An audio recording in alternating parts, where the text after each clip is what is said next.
There's various definitions. I think it starts with our society understanding what is trauma. And, for a long time it was, oh, if you went to war, that's trauma. If you, medical doctors would define trauma as a physical injury, a severe physical injury.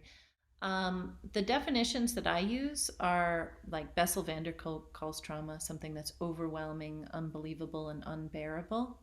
And that varies person to person, what can be traumatic for us, what elicits a trauma response.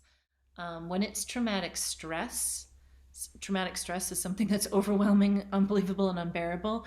When you're in a stressful situation where you don't have the agency or the control to change it and alleviate that stress, it builds up when it goes on for a long period of time. And when you're feeling like no one else understands that you're experiencing that, when there's an absence of supportive relationships, when you have those three things, either as an adult or as a child, it's going to be harmful for your emotional state, for your mental state, and for your physical state when it goes on for so long. So it's not only just something is intensely stressful, but it's intensely stressful for an extremely long period of time.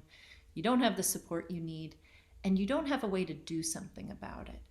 And that's just a basic human need, that we need those things. And if that occurs, if you're experiencing traumatic stress for a very long period of time, it can lead to burnout, which is just really a collapse of our physical, mental, and emotional states. So some people don't realize they're burned out until they go to the doctor and they realize their blood pressure is through the roof and their doctor has to put them on medication.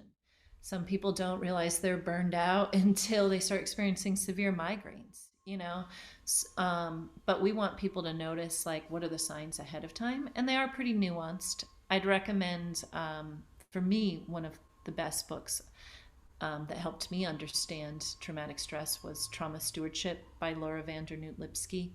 So she outlines 16 signs.